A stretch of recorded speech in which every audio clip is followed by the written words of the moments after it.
Sa ngalan ng Ama, ng Anak, ng Espiritu Santo. Amen. Sumainyo ang Panginoon. At sumainyo rin. Ngayong araw na ito, nagdiriwang tayo ng dakilang kapistahan ni Apostol San Pedro at San Pablo. Kung sila'y tawagin, ay haligi ng simbahan. Si Pedro naging tagapangaral sa kanyang mga kapwa Hudiyo at si Pablo naging tagapangaral sa mga Hintil. Hilingin natin ang kanilang panalangin upang tayo rin sa ating mga pamamaraan, munting pamamaraan, ay magsilbing halimbawa, magsilbing haligi ng ating pananampalataya para sa ating mga kabataan lalo tigit at sa mga susunod pang henerasyon. Upang maging marapat tayo makiisa sa pagdiriwang na ito, ihanda natin ang ating mga sarili, pagsisihan natin ang ating mga kasalanan.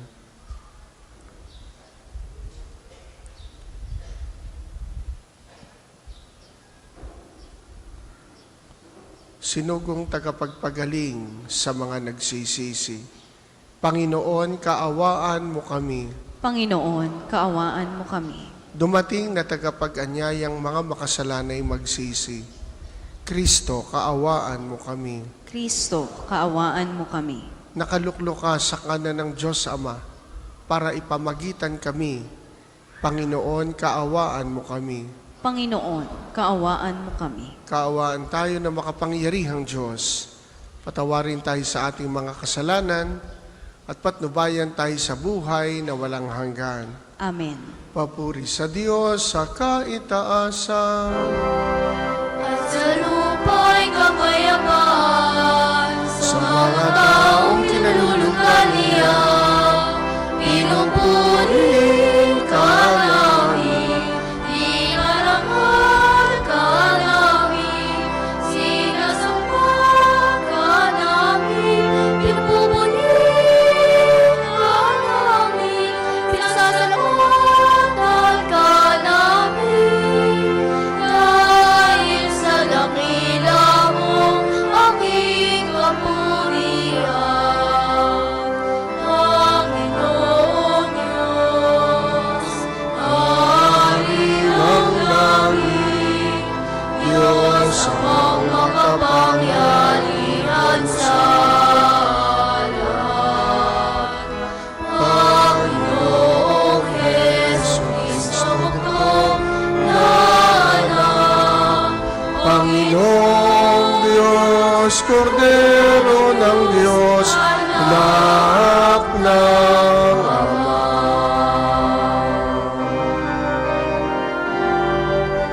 Ikaw Na na nagalis ng mga kasalanan na sanlibutan, maawa ka sa ikaw na nagalis ng mga kasalanan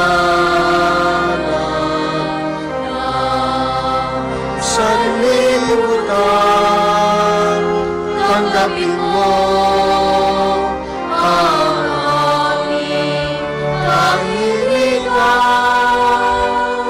ikaw Na naluluklok sa kanan ng Ama, maawa ka sa amin. maawa ka sa amin, sapagkat ikaw lamang ang banal, ikaw lamang ang Panginoon, ikaw lamang, O Jesucristo, ang kataas-taas kasama ng Espiritu Santo, sa kadakilaan ng Diyos Ama. Amen. Amen.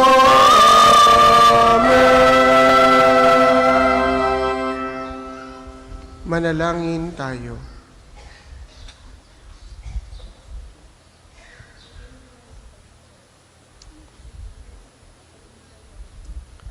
Ama naming makapangyarihan, ipagkaloob mo ang kagalang-galang at banal na kagalakan ng araw na ito ng dakilang kapistahan ni na San Pedro at San Pablo.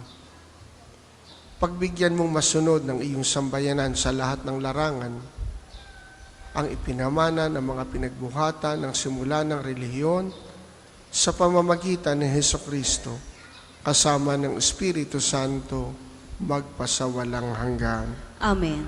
Tayo po ay magsiupo.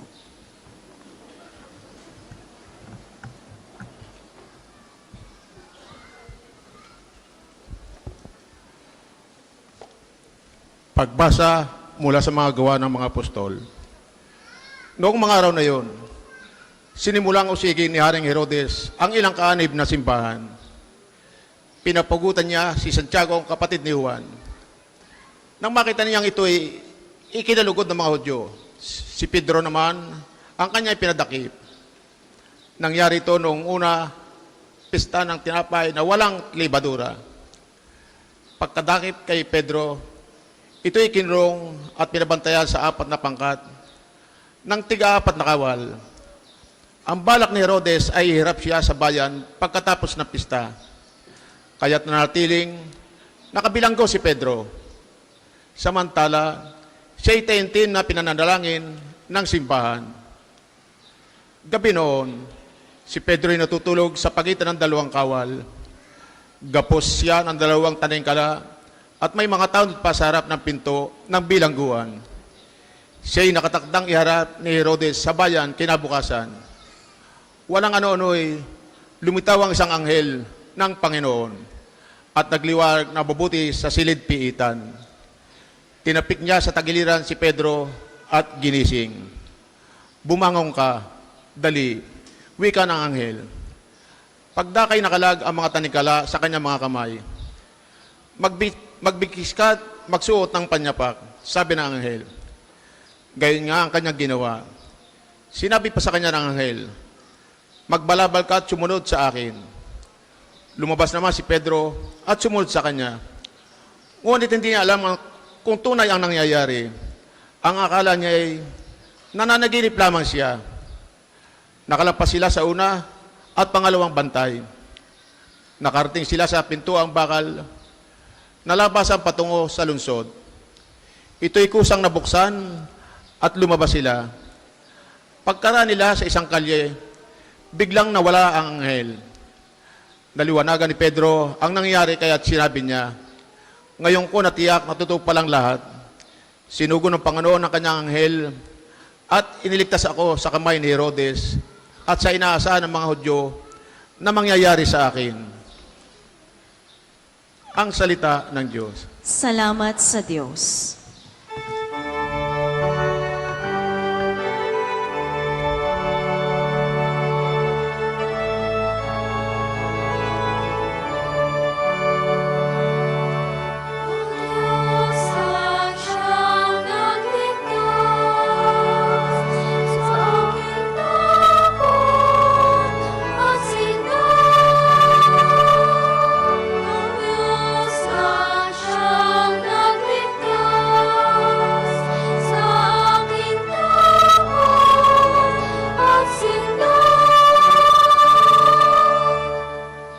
Panginoon ay aking laging pupurihin. Sa pasasalamat, di ako titigil. Aking pupurihin, kanyang mga gawa. Kayong naapi, makinig, matuwa. Diyos ang siyang nagligtas sa aking takot at sinag.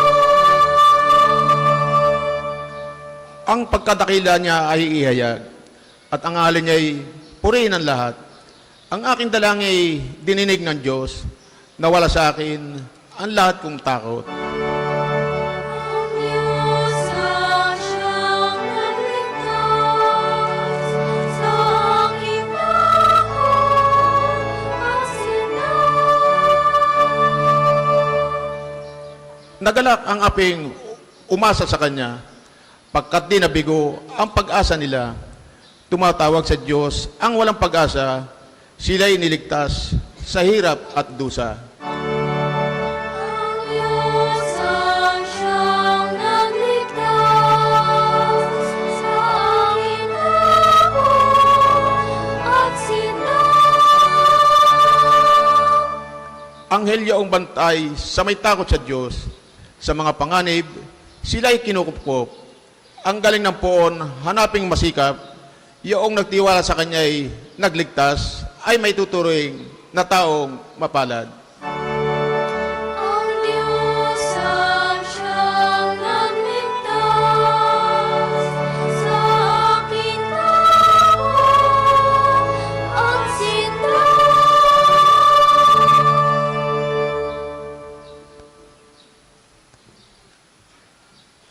Pagbasa mula sa ikalawang sulat ni Apostol San Pablo kay Timoteo. Pinakamamahal, ako'y iaalay na. Dumating na ang oras ng pagpanaw ko sa buhay na ito. Puspusan akong lumaban sa paligsahan. Natapos ko na ang dapat kong takbuhin. Nanatili akong tapat sa pananampalataya. Kakamtan ko na ang korona ng pagtatagumpay. At sa araw na yaon, ang Panginoon na siyang makatarungang hukom ang magpuputong sa akin ng korona, hindi lamang sa akin, kundi sa lahat ng nananabik sa muli niyang pagparito.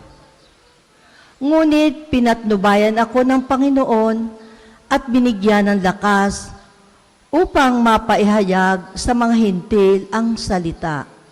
Naligtas ako sa tiyak na kapahamakan. Ang Panginoon ang magliligtas sa akin sa lahat ng kasamaan at siya rin ang maghahatid sa akin sa kanyang kaharian sa langit. Purihin nawa siya magpakailanman. Amen. Ang salita ng Diyos. Salamat sa Diyos. Magsitayo po ang lahat.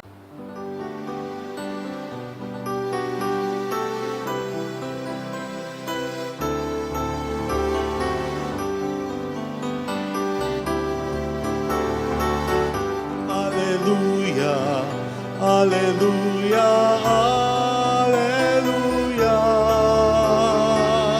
aleluya, aleluya, aleluya, aleluya.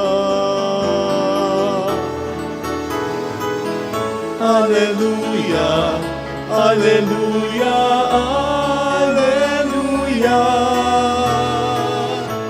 Aleluya, aleluya, aleluya, aleluya.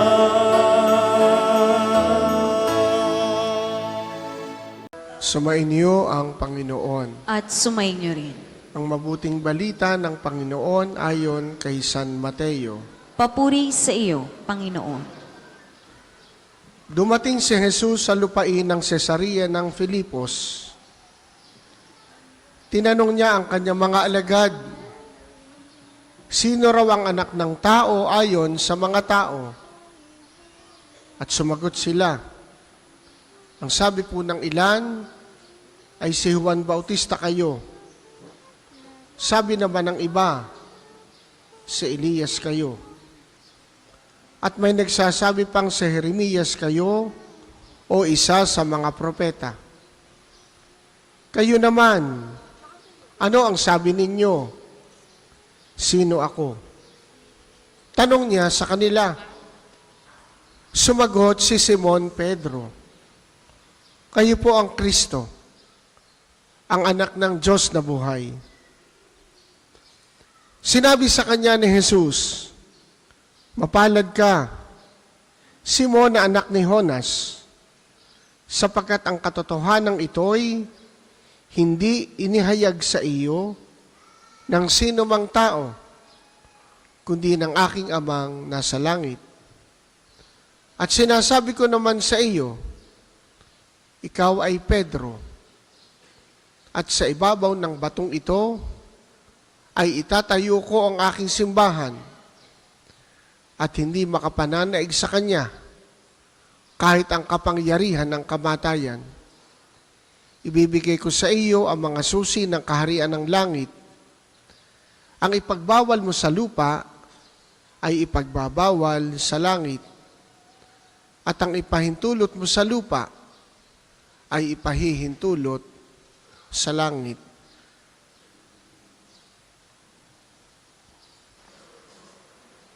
Ang mabuting balita ng Panginoon.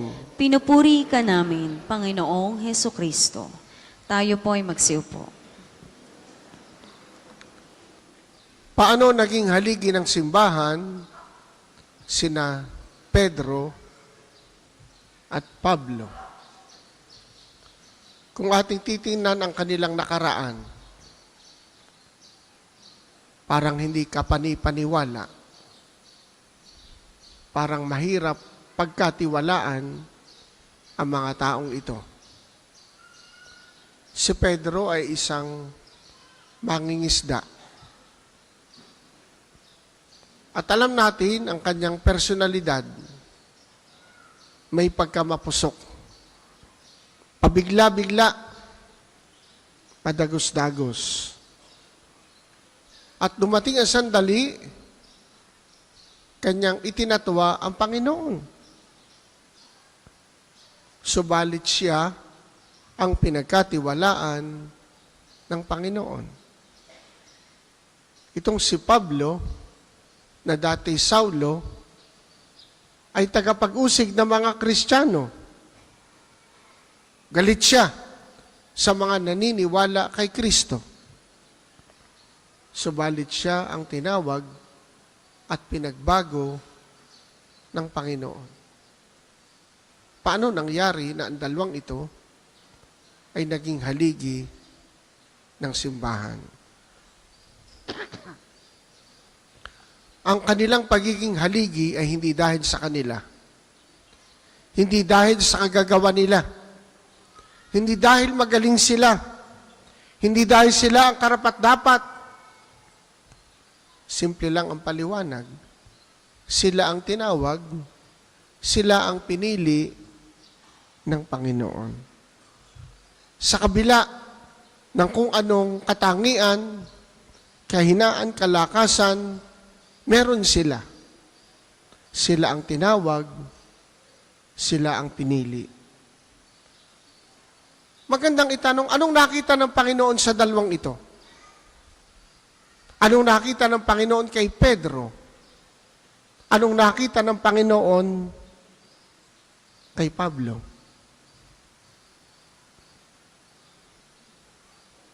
Si Pedro, hindi perpektong tao, maraming kahinaan, maraming beses napagalitan ng Panginoon. At sinabihan pang, "Lumayo ka, Satanas." Sa mga alagad, siya lamang ang tinawag ng Panginoong Satanas. At nung isama siya ng Panginoon, doon sa halamanan ng Getsemani, tinulugan ang Panginoon. Kaya kung may nakakatulog sa misa, nag-aala Pedro lang tayo. Huwag kayong mag-alala. Huwag lang sasadyaing matulog. At huwag gagawing tulugan ang simbahan.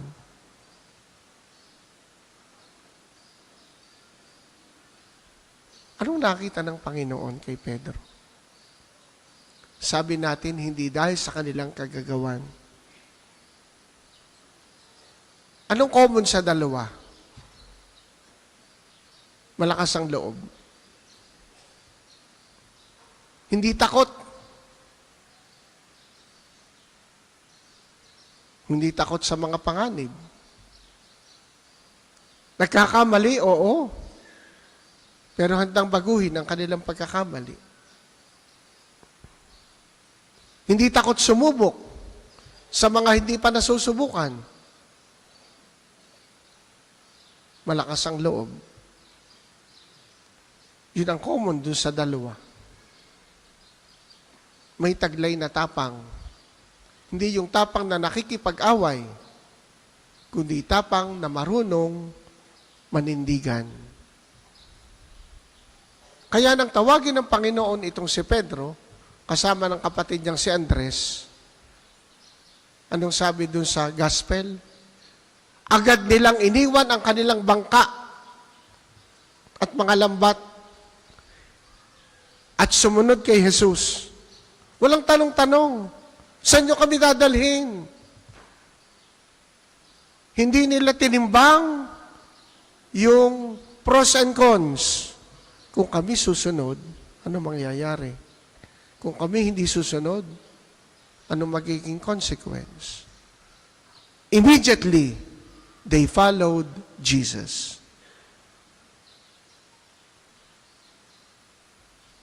Tayo, bago makapag-desisyon, ang dami natin ikinoconsider. Lalo tigit kung panawagan sa atin ay hindi malinaw sa atin. Saan tayo pupunta? Saan tayo dadalhin? Ano mangyayari? What will be my future if I follow this person? Si Pedro wala. Immediately, they left their nets. They left their boats and followed Jesus. Itong si Pablo matapos maengkwentro ang Panginoon habang siya naglalakbay patungong Damasco. Nang siya'y sabihan, Saulo, Saulo, bakit mo ako inuusig? Siya'y nagtanong, sino po kayo, Panginoon, na aking inuusig? Ako si Jesus na iyong inuusig. Nabago ang lahat. Sa Ebanghelyo, napakinggan natin, tinanong ng Panginoon ang kanyang mga alagad, sino raw ako ayon sa mga tao?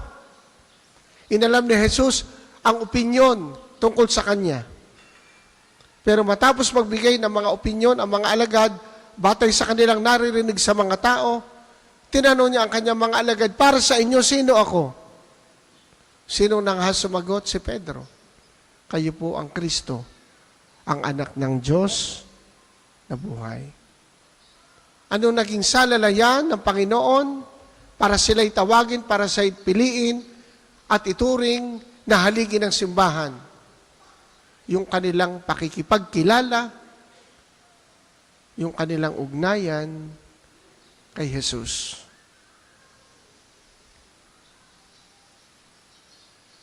Hindi yung pakikipagkilala na nangangahulugan na maraming alam, hindi yon. Kumisan yung daming alam natin ay siya pang nagiging hadlang upang tayo lumalim sa ating pananampalataya. Yung pakikipagkilala walang iba kundi yung pakikipag-ugnayan. Sila'y naging haligi ng simbahan sapagkat sila'y may malalim, may maigting na ugnayan sa Panginoon. Gaano kaigting?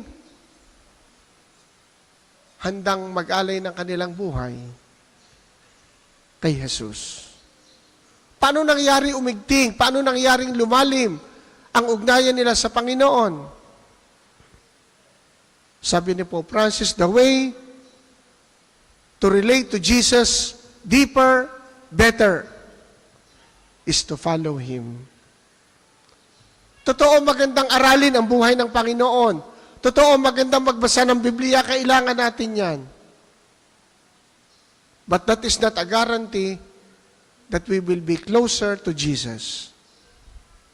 Marami nag-aral tungkol kay Jesus, nagtapos, lalong hindi kilala si Jesus, lalong naguluhan. Hindi ko sinasabing wag aralin. Aralin, ang kayang aralin. Pero hindi yun ang tsak na paraan para tayo mapalapit kay Jesus. Ang mga banal, nag-aral sila, pero higit sa lahat, sila'y sumunod kay Jesus. There's no better way to get to know Jesus than to follow Jesus. Anong sabi ni Jesus? Ang nagmamahal sa akin, tumutupad sa aking utos. Sumunod. Father, how can I follow Jesus? Do I have to be priest? Do I have to be nuns? No. Kung kayo may pamilya, sumunod bilang may pamilya. Anong sabi ni Jesus sa limbawa? Ibigin mo ang iyong kaaway. Wala gahong iba na madali-dali. Hindi ganoon ang Panginoon. Hindi niya pinadadali ang pagsunod sa Kanya para dumami ang sumunod sa Kanya. Isa sa pinakamahirap na iniutos ni Jesus ay ibigin ang kaaway. Ipanalangin ang mga umuusig. Mas madali pang tumulong sa nangangailangan. At huwag nating iisipin, ang pambayad ko sa kasalanan ko, sa kaaway ko, na hindi ko kayang ibigin, ako'y tutulong sa mga dukha. Iba ho yung utos sa pagtulong, iba yung utos sa ibigin ang kaaway. Sabi ko nga, mas madaling tumulong kaysa ibigin ang kaaway. Eh bakit ho iibigin ang kaaway? Kaya kung nga ho kaaway, masamang ugali, masamang tao. Anong sabi ni Jesus? Kung ang atin lamang iibigin ay yung mga umiibig sa atin, anong ipinagkaiba natin sa mga pagano? Wala. Ano ibig sabihin ng pagano? Hindi naniniwala sa Diyos. Ang hindi naniniwala sa Diyos, mabait sa kanila. Matulungin sa mga tumutulong sa kanila. Ang tunay na Kristiyano, mabait sa mga masamang ugali sa atin. Kahirap, ano? But that's the way of Jesus. Ang tawag natin doon, that's the way of the cross. Kung atin pong susubukang isabuhay ito, at yun ang pamamaraan natin para sumunod kay Jesus, lalo nating makikilala ang Panginoon, lalo tayong mapapalapit sa Kanya. Hindi po ito sikreto. Para lumalim sa ugnayan kay Jesus, sumunod sa Kanya.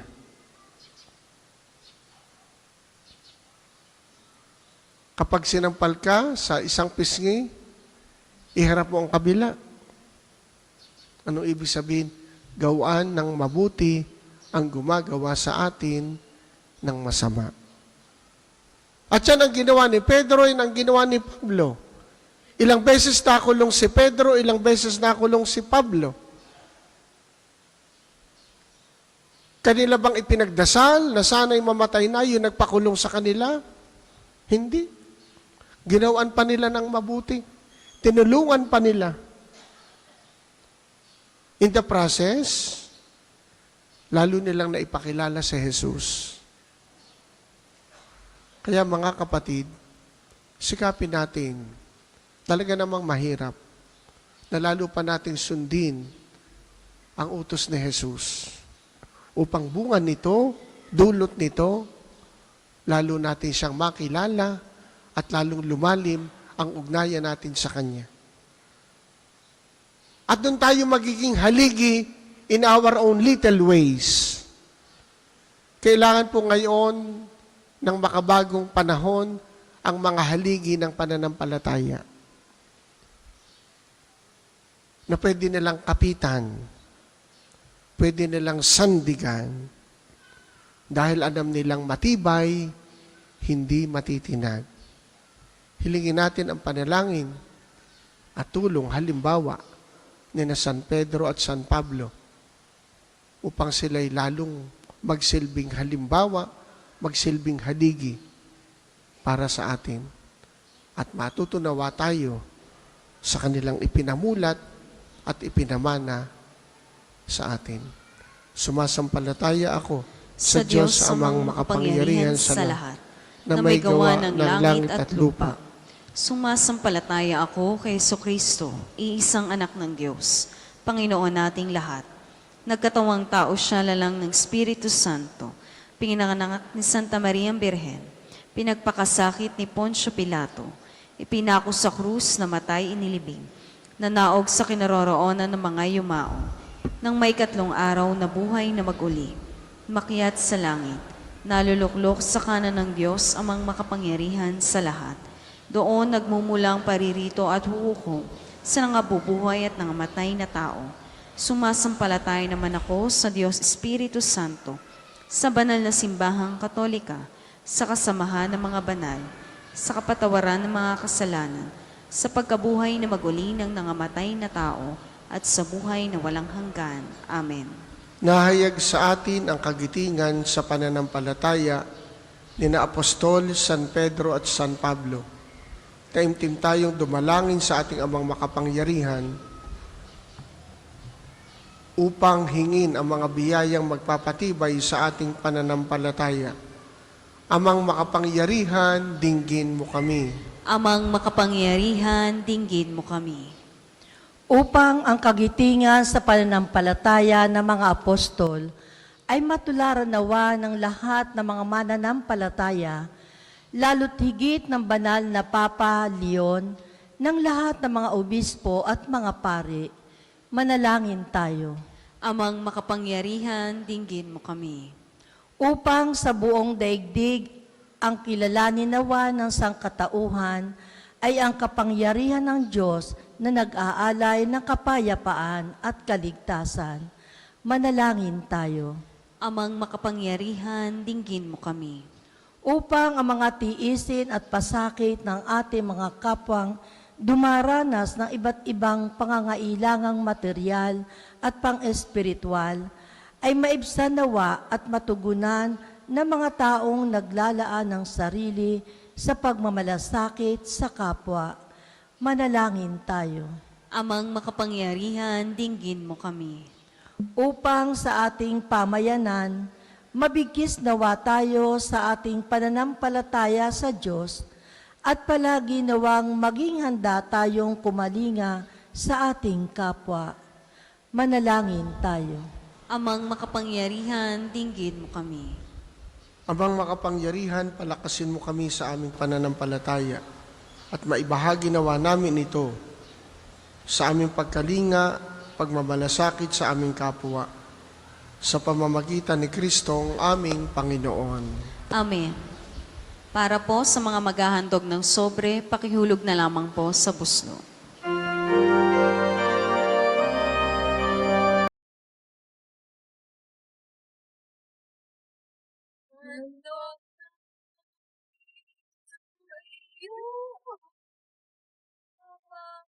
Ang pinakahanap na ito,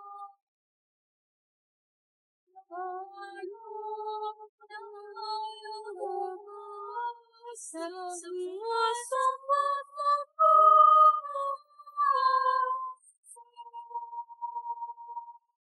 Handog namin na iyong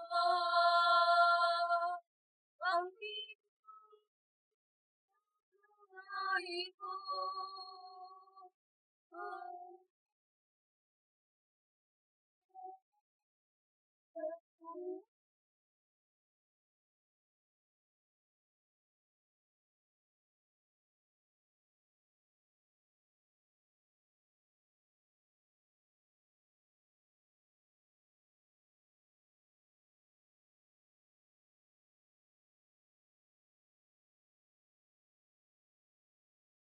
Magsitayo po ang lahat. Manalangin kayo mga kapatid upang ang paghahain natin ay kalugdan ng Diyos amang makapangyarihan.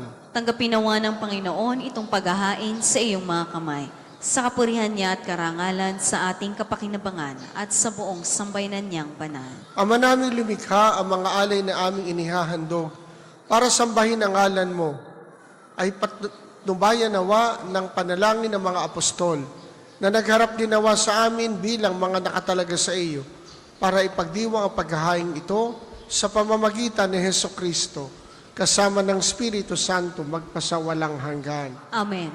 Sumainyo ang Panginoon. At sumainyo rin. Itaas sa Diyos ang inyong puso at diwa. Itinaas na namin sa Panginoon. Pasalamatan natin ang Panginoong ating Diyos. Marapat na siya'y pasalamatan. Ama namin makapangyarihan, tunay ngang marapat na ikaw ay aming pasalamatan. Niloob mo ngayon aming ikagalak na si San Pedro at San Pablo, kapwa matapat, sa pananampalatayang inihayag at inilaganap. Binuo ni San Pedro ang sambayan ng tinipon ng anak mong pinananigan ng ilan sa Israel noon. Si San Pablo ay tagapagturo at tagapagpaliwanag sa iba't ibang mga tao na nais mong matawag. Silang dalaway mayroong magkaibang larangan sa paglilingkod kay Kristo sa iisang sambayanan. Kapwa nila tinamo ang putong ng tagumpay na nga'y dinarakila sa buong sanlibutan. Kaya kaisa ng mga anghel na nagsisiawit ng papuri sa iyo, nang walang humpay sa kalangitan, kami nagbubunyi sa iyong kadakilaan. Santo, Santo, Santo, Panginoong Diyos.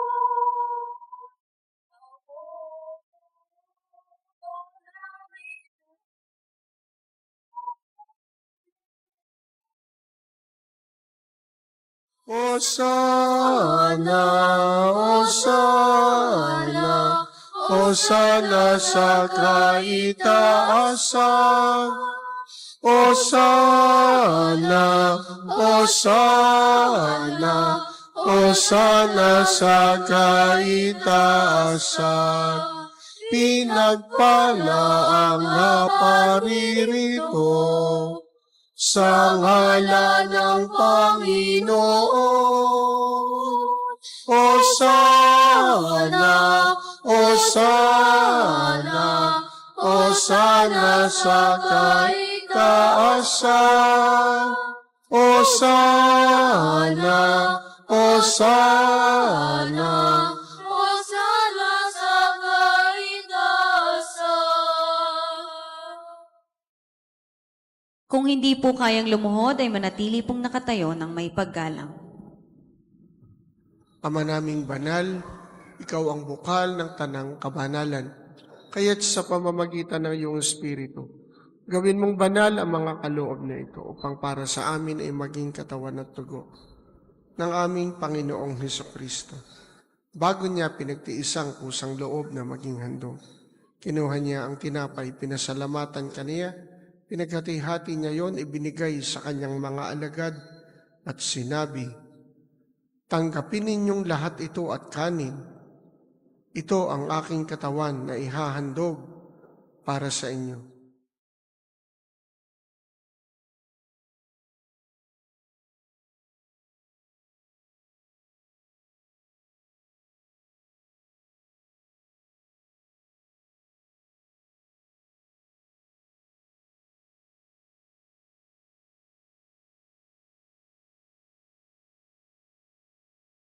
Gayon din naman, nung matapos ang hapunan, kinuha niya ang kalis, muli kanyang pinasalamatan.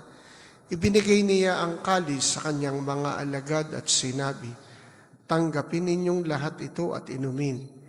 Ito ang kalis ng aking dugo, ng bago at walang hanggang tipan.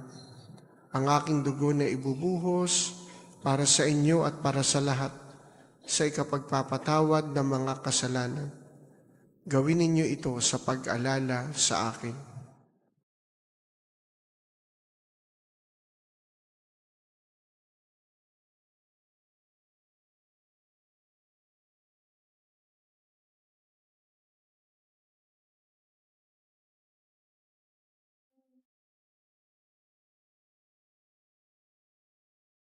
Pagbunyi natin ang misteryo ng pananampalataya.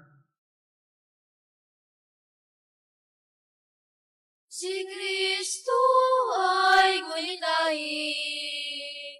Sarili ay inihain, bilang pagkain kinungit, pinagsasalo natin, hanggang sa siya'y dumating.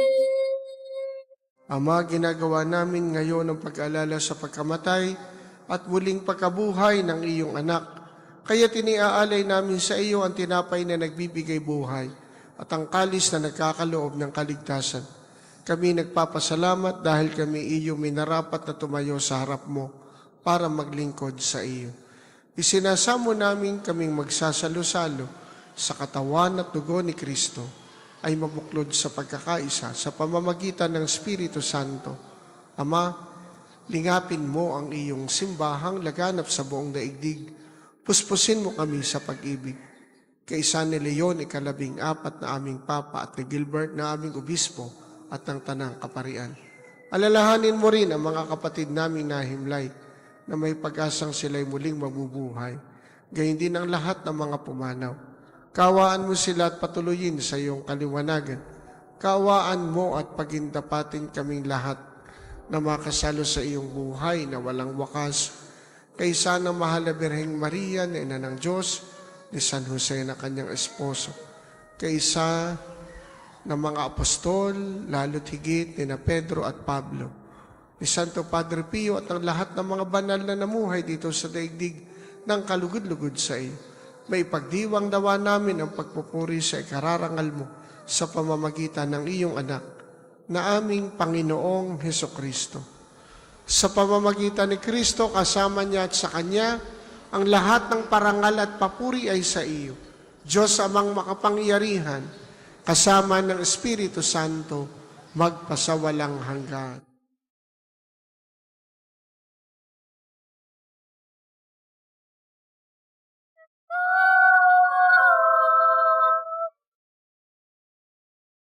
Tayo po'y magsitayo.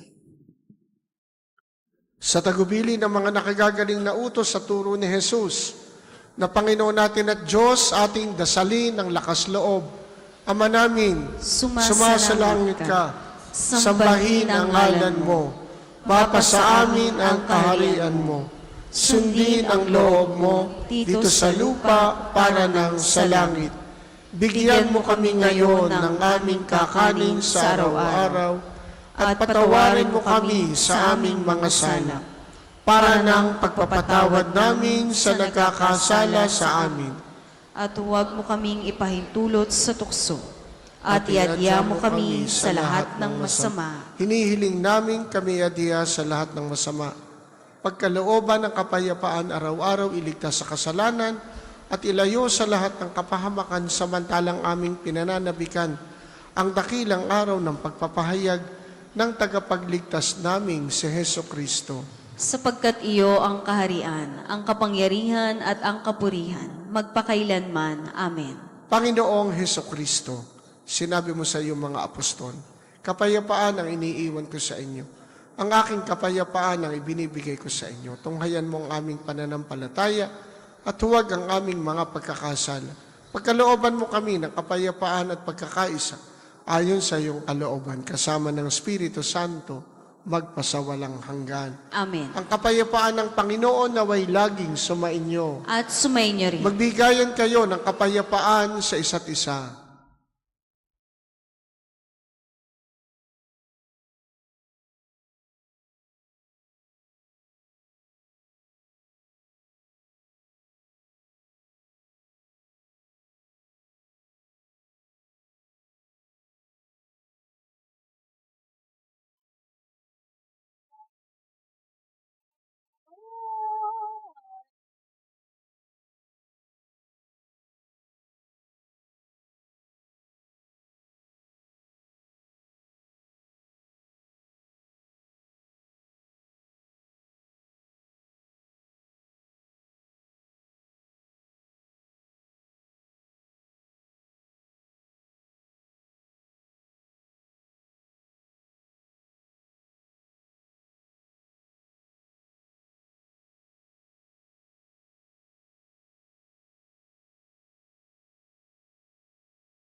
ng mga kasalanan ng sanlibutan.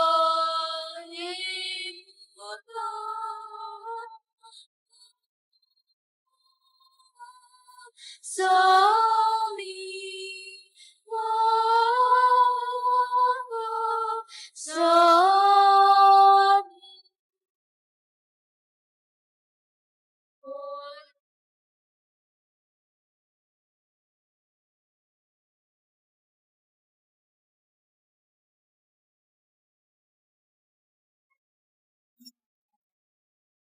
Pasalanan ng sanlibutan,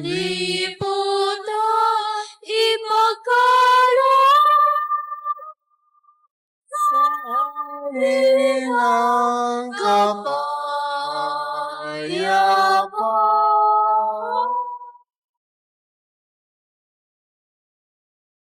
Kung hindi po kayang lumuhod, ay manatili pong nakatayo ng may paggalang.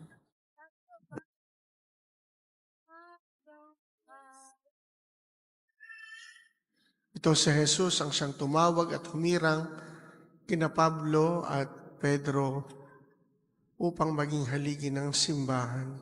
Siya ang kordero ng Diyos na nag-aalis ng mga kasalanan ng sanlibutan. Mapapalad tayong inaanyayahan sa kanyang banal na piging. Panginoon, hindi ako karapat-dapat na magpatuloy sa iyo, ngunit sa isang salita mo lamang ay gagaling na ako.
Manalangin tayo.